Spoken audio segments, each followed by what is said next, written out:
L'épisode s'ouvre sur une confrontation tendue entre Charline et Richab, marquée par une atmosphère lourde de reproches et de méfiance. Charline tente de se libérer de l'emprise de Richab, visiblement agacée et blessée.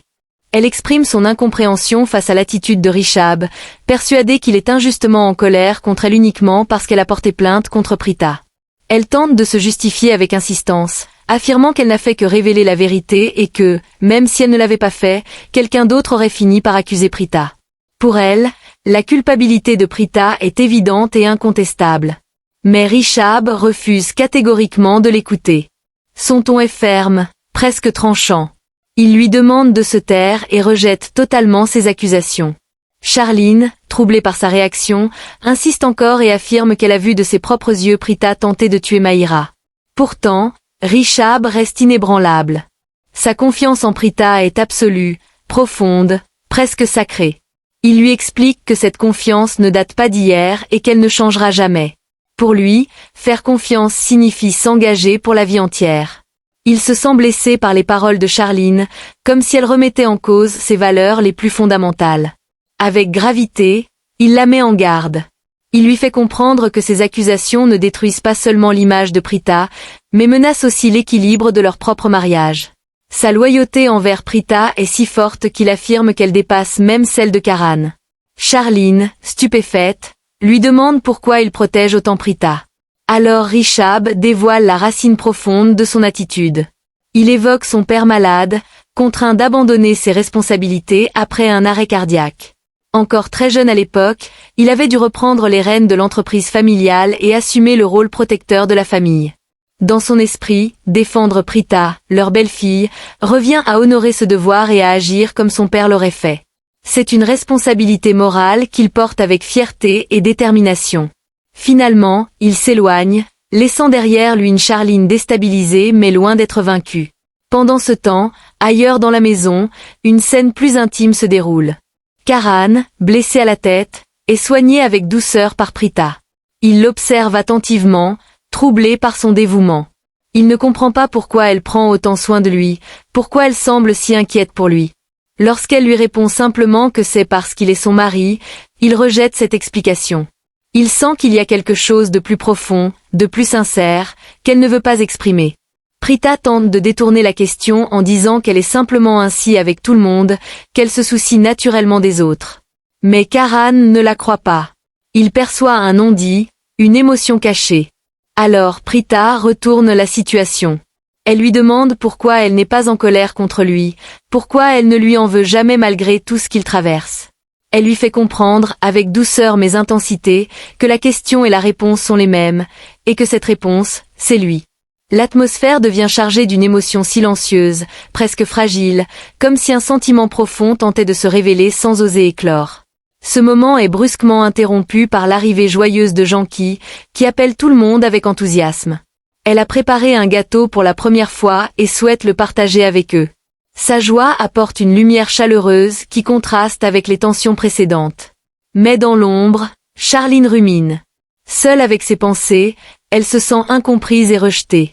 Elle est convaincue que personne ne croit en son accusation. Pourtant, elle ne renonce pas. Elle nourrit un plan sombre et déterminé. Elle est certaine que la vidéo qu'elle a donnée à la police détruira la vie de Prita.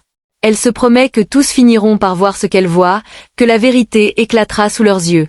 Sa détermination devient froide, presque menaçante.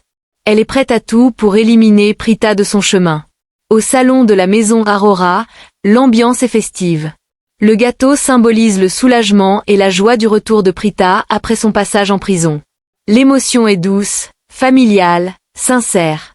Prita refuse d'abord de couper le gâteau seule, affirmant que le véritable bonheur réside dans le fait d'être réunis. Elle insiste pour que tout le monde participe. Ce moment d'unité semble fragile mais précieux, comme une tentative collective de retrouver la paix. Mais cette paix ne dure qu'un instant. Soudain, la police arrive. L'inspecteur annonce froidement que Prita doit les suivre au poste. Le choc est brutal. L'atmosphère festive s'effondre en un instant. La confusion et l'incompréhension envahissent la pièce. La famille proteste, rappelant qu'elle a déjà été libérée sous caution. Mais l'inspecteur reste inflexible.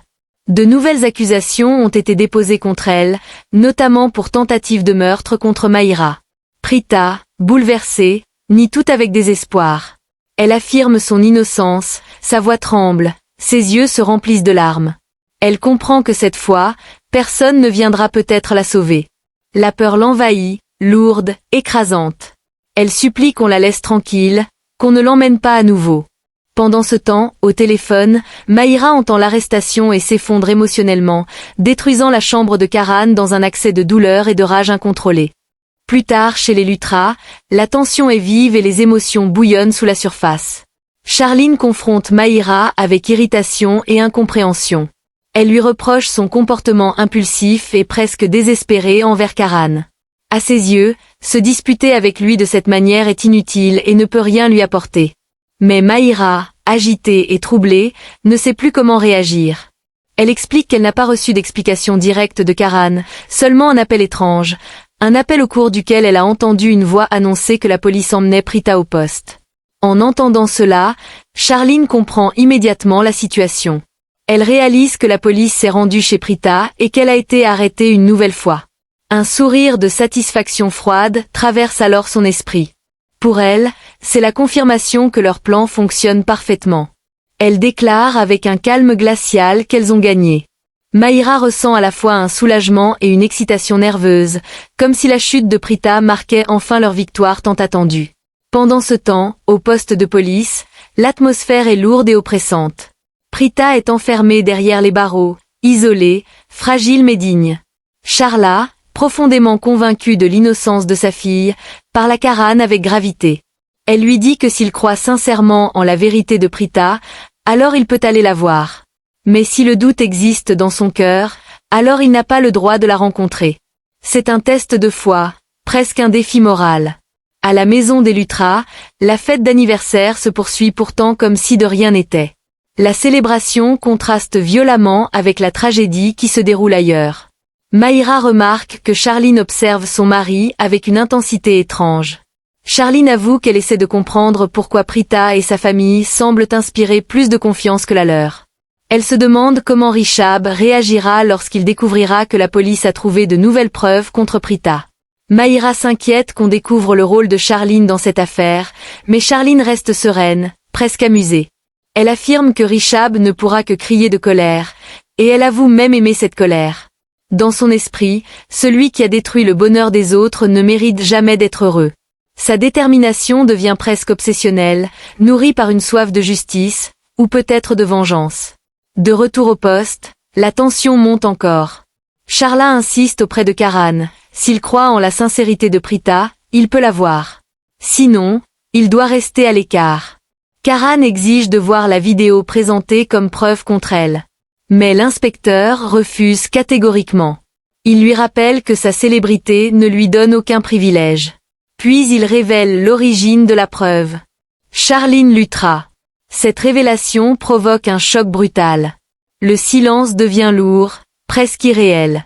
L'inspecteur affirme que tout est clairement visible sur la vidéo et accuse directement Prita d'avoir délibérément tenté de tuer Maïra. L'accusation résonne comme un coup de tonnerre. Mais Karan refuse de reculer. Il déclare que personne, pas même la police, ne peut l'empêcher de voir Prita.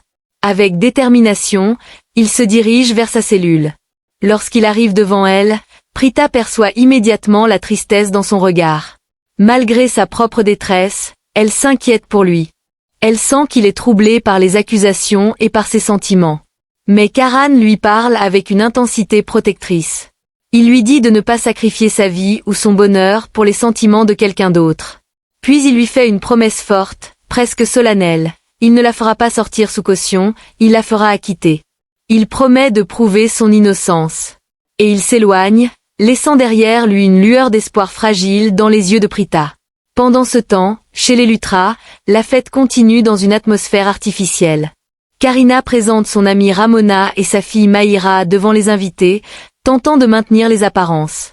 Elle évoque même les anciennes fiançailles de Maïra et Karan, décrivant la fête comme somptueuse. Mais lorsque certains invités mentionnent l'intervention de la police, Karina invente une explication ridicule, parlant de voleurs venus perturber la cérémonie. Derrière ses sourires et ses mensonges, la tension est palpable, comme si chacun essayait de cacher une vérité trop dangereuse. Ailleurs, Karan tente de joindre Rishab au téléphone, mais celui-ci est déjà occupé, comme si même la communication devenait impossible dans ce chaos croissant. Plus tard, animée par l'amour et l'inquiétude d'une mère prête à tout, Charla cherche de l'aide juridique. Elle rencontre l'assistant d'un avocat réputé, un homme connu pour ne défendre que les innocents et pour refuser toute affaire douteuse. L'assistant la rassure, expliquant que cet avocat est exigeant, très cher, mais profondément juste. Lorsqu'il arrive enfin, il accepte de défendre Prita après avoir consulté le dossier. Il remarque immédiatement l'influence et la puissance de la famille Lutra, ce qui rend l'affaire encore plus complexe. Mais Charla, les yeux remplis d'espoir et d'angoisse, demande une confirmation. L'avocat lui répond avec assurance qu'il défendra sa fille, et qu'elle aussi devra se battre avec lui. L'épisode se termine sur cette promesse de combat. Entre manipulation, accusation, amour, loyauté et détermination, chacun avance désormais vers un affrontement inévitable.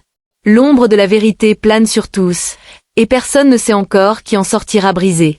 Partagez vos impressions en commentaire et abonnez-vous dès maintenant, car les prochains épisodes pourraient tout faire basculer.